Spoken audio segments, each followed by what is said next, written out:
I've always liked materials that have a lot of patina, especially historic materials. Really, my interest goes back to me growing up near shipyards and being surrounded by brick and steel buildings. This is my family home for my son and I, and it is most importantly his childhood home, and I want him to remember it. And this is why I was inspired to become an architect, living and seeing incredible properties as a child.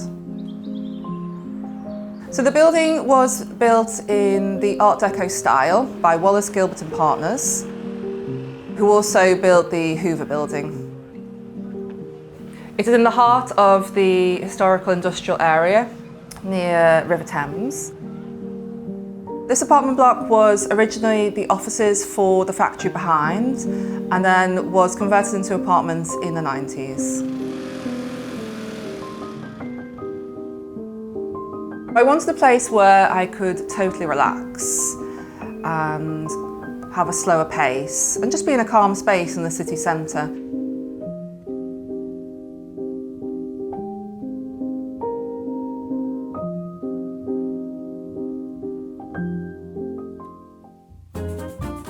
We've combined all of our publications to date into one beautiful, inspiration-packed bundle. Our 2 books, plus our digital guide. Available now for a special discounted price. Thanks a bundle. Weather here at London is very grey, so the idea was always to have rich materials. I wanted it to be warm and cosy, especially on those dark grey winter months. And also the idea behind the texture is it makes the space feel much larger. So the existing layout was a bit awkward originally.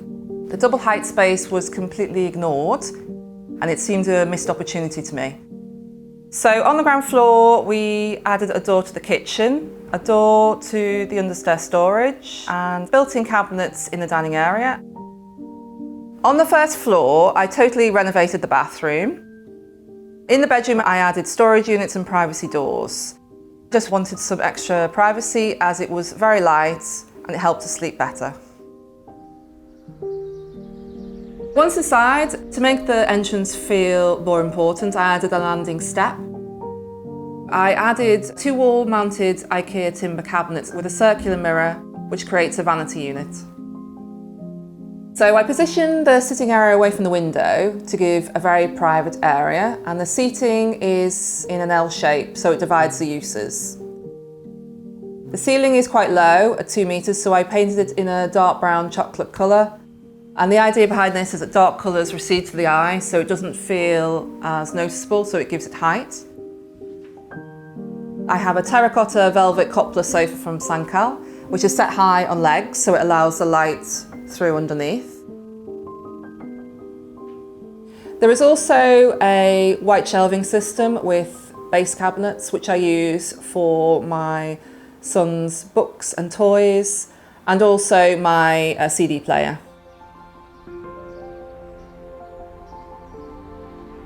My favourite spot in this apartment, it's probably where I'm sat right now, under the lanterns, because actually it's super relaxing.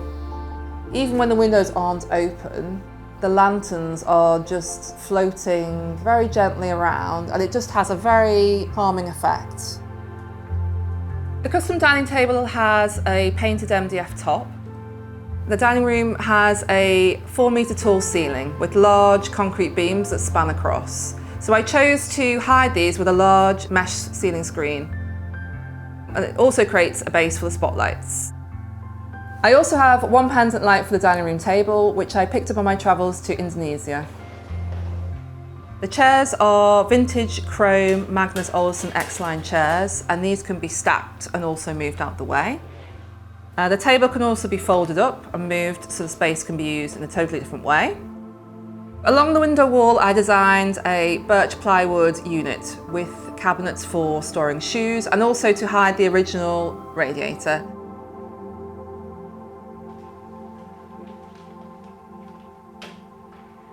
The kitchen is very small, at just over 2 square metres, so I had to plan the layout to the millimetre. And the kitchen doors are all birch plywood with no handles, and the ceiling is again painted chocolate brown, so it gives the feeling of height. I managed to get all the appliances in: a dishwasher, a washer dryer, a fridge freezer, oven, and even a combi microwave.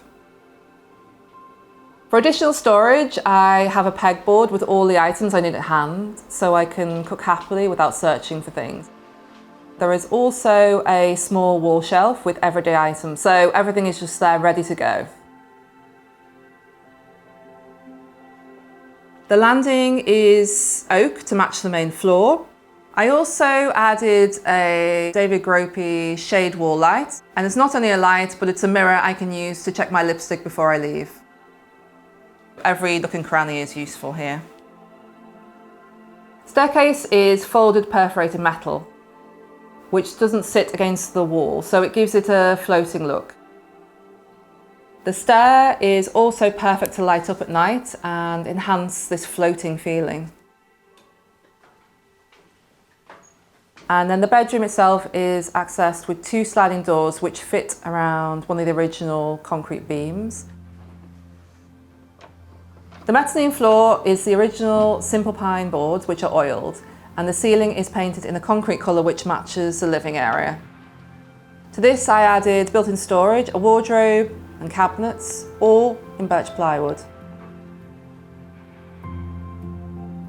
I added a woven hanging to the head of my bed to define the area. It's made from grass, and it is made in Spain by espadrille makers.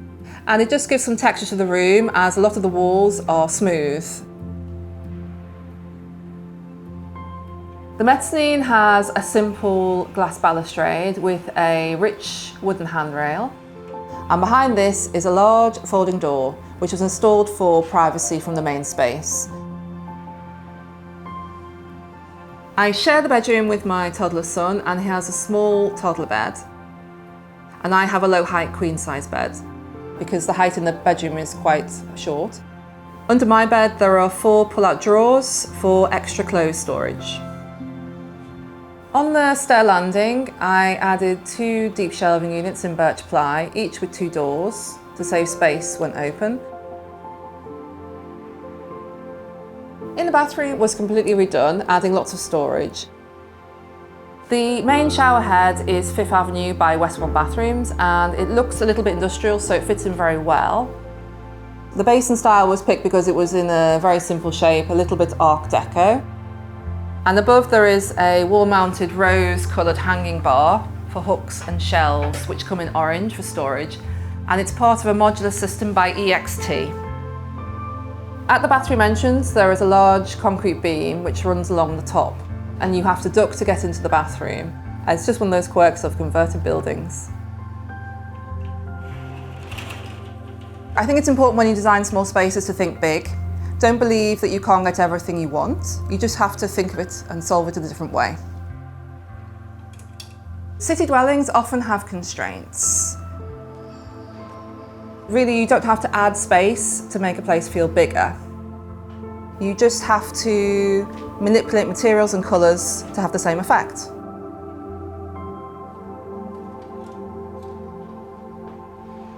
Thanks for watching. If you're an architect or designer with a project we could feature, please share it with us at nevertoosmall.com/submissions.